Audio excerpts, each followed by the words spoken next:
Are you burnt out? Mm. Are you burnt out? Maybe you're not burnt out because you've reached a certain level of success. Maybe you're burnt out on your climb to success, on trying to do all the things to acquire the success. And if you are, I have a mentee that was struggling with this same exact thing. And she's been a shining star in my mentorship. Okay. Like if I tell her what to do, she's going to go do exactly that. And she's reaping the results of that. So what you must understand is you're getting dropped into a coaching call where she has implemented all the marketing. So now she has the clients. She still wants to continue to do the marketing so she can continue to get the clients, but she's already starting to get fatigued in all of her efforts, okay? She's been doing this for about 9 months and she's getting fatigued in how many of you are getting fatigued in all of your efforts and you don't want to stop one thing to put attention on the other, but you do realize that you're just one person and you're starting to feel like you could potentially burn out if you continue to go at the rate you're going. If that is you, you're going to love this clip. You're going to love to step into a conversation where somebody that's executing at a high level is struggling and in her mind wondering, can I keep this pace up? Listen to what I teach her in that moment.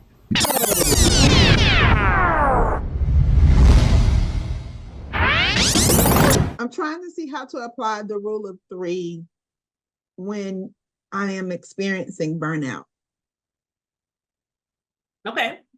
Burnout with okay. I think I came out the gate doing a whole lot. And I'm still trying to do a whole lot, but now I have clients and now I am I don't know. I don't have the same excitement that I had in the beginning. And I'm sure that ebbs and flows, but I don't know. It's like the honeymoon is over. Okay, that's all right. And that happens. So this is what happens with that, LaJoy.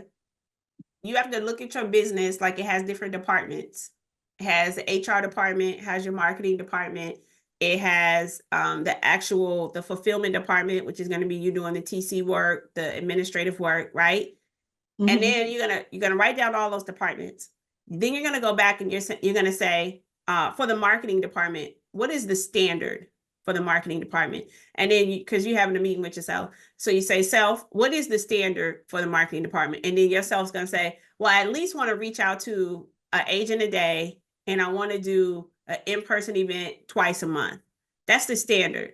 And anything above that is gonna be above the standard. That's gonna be you're doing brownie points, right? You're getting extra credit. Once you have that standard, you do that standard. Here's the thing. When you reach out to that agent a day and you do the 2 in-person events or not, the fact you weren't excited to do it makes no never mind to the fact you did it. You can still get the same results. And then you can, like you said, it kind of ebbs and flows with your emotion around the thing. So what you want to do is you want to remove your emotion from the thing and just make it, what is the task that I need to focus on? And then you say, well, when it comes to my clients, what's the standard? I want to be able to respond to their requests within 2 hours if it's during business hours. And I want to be able to create your standard, and then you meet your standard, remove from emotion. Okay. So it doesn't have to necessarily be a love affair. It has to be a met standard in your business. So once you establish the standard, then you can go back and say, this is the standard for every department in my business. Then the very first thing you're gonna ask yourself, LaJoy, is what department is the one that gives me the most dread? Right? You might say it's the fulfillment. You might say it's the marketing. You might say, you see what I'm saying? You might say it's the invoicing. And then you're going to say, who can I find that can take over this part that I don't like doing and have them do it? So then you can now you can protect your peace, as they say, right? You can protect where you can stay in the vein of doing all the things you love. And you can kind of stay away from all the things that are still required to operate your business because you have a standard, but it's not something you necessarily want to do in your day-to-day. And so that's the process in which you now have to do, because now right, you're doing a honeymoon stage, you were going out, you're hunting, you get some kills. Now it's time to cut it up and eat it. It's like, okay, now Lord, and I still got to hunt. I'm tired, boss. Okay. And then, it's like, and then you're like, and I still want to make more money. How am I going to make more money? And I'm tired already. Right. How is that going to work? It's because now it's time to start thinking about, even if somebody is helping you 1 hour, 2 hours a week in your business, I'm telling you, it makes a huge difference. It makes that 2 hours of them doing something you hate doing. Ah, they might as well work a 40-hour work week. It doesn't even matter. It's the fact you didn't want to do it and now you don't have to do it. You know what I'm saying? So I want you to take that strategy and do that in your business. I want you to go over every single business, every single department in your business, and I want you to do exactly what I said. And then what you can do is, this is the same process Tristan and I did, and it's the same process that we were teaching to the client we just had a meeting with. We said, this is how you create the standard. Now, granted, this standard is going to make it a little bit more audacious, but this is the best way to do it. You're going to say, if I had a marketing manager and all they did was focus on marketing, how would they spend their day? If that's all their only job is just, they're just the marketing manager, how would they spend their day? And then you write everything out of what this marketing manager would do, right? And then you say, if I had an HR person, if I had a accounts receivable, accounts payable, how would they spend their day? And I mean, you just let your mind go crazy. A lot of times I tell people not to even do this within your office. Like, go to a coffee shop or go to the park or go somewhere else where, a lot of times, anytime we're in our space that we are working in, we seem to have limited thinking. So you'll go to these places and you're going to now just let your mind dream of what this business is going to look like as a big business. And you write down every single role in your company.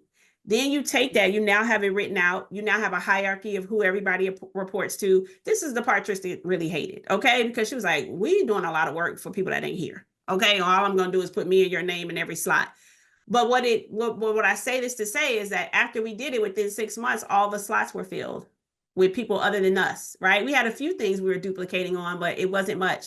And the things we were duplicating on, we kept for the things we actually like doing, right? We kept for the things we actually enjoy doing. And so it made it to where that burnout feeling didn't exist for us because we actually enjoyed the things we were doing in our business. Does that make sense? Yeah. What I'm telling you, LaJoy, it is the exact thing that I did when I felt how you felt. Okay. I'm giving you the exact prescription for what you're feeling. Is you now need to prepare your business for scale. You now need to set a standard, because here's the thing. You can beat yourself up and say, I should be doing more marketing. You know why? Because you don't have a standard. You don't know what more is. You see what I'm saying? If you establish the finish line for what marketing looks like in your day to day, then you'll know when you hit it and you'll know when you didn't hit it. And you'll know when you want to do more. But if it's just, I am doing that, but I feel like I should be doing more, and you could take the feeling out of it.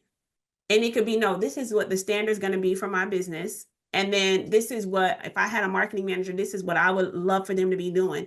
And what you'll find is, once you establish that, it'll be very quick that you can put that into your business, right? It'll work very quickly for you, where you can actually have that as roles that are in your business. Does that make sense? Yes. Is this what was outlined in E-Myth? Say that one more time.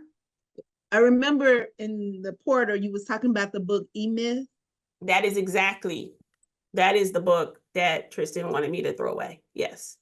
Okay. I have that book downstairs. So it's time for you to read it, because one of the things was, I'm telling you, one of the things, because I was going to have us read it. We were doing the book club. You were back with us when we were still doing the book club. And I was like, okay, it's too much. They trying to learn to do business. I want them to read books. It's just doing too much. Right. But that was one of the books I have on the list. But what I realized is that book helped me once I actually had momentum in doing something. The book that helps people when they need some momentum is like The Compound Effect, The 7 Habits of Highly Effective People. Once you actually have a business that's operating and doing something, the E-Myth is the book that you want. Like, I would make that top priority. Start reading a few pages of that. If you like audiobooks like me, listen to the audio. I want the audiobook too. Yeah, and I'm telling, he does it himself, and he's very like animated, like, you know what I mean? So it's an entertaining audiobook to read. So I would at least start listening to that audiobook. Like, if you're still doing the walks with Coach Rowe and not like in that group, that would be what I would listen to. Listen to that audiobook, get that in your system. It'll have you excited to do what I just told you to do. Have you excited to do that. All right. Yes. Thank you. Congrats, boss. Okay. Like my dad always says, those are good problems to have. It's good problems to have. Man, I got clients, I got the marketing, I got this. It's a good problem to have, but let's still solve the problem. Okay?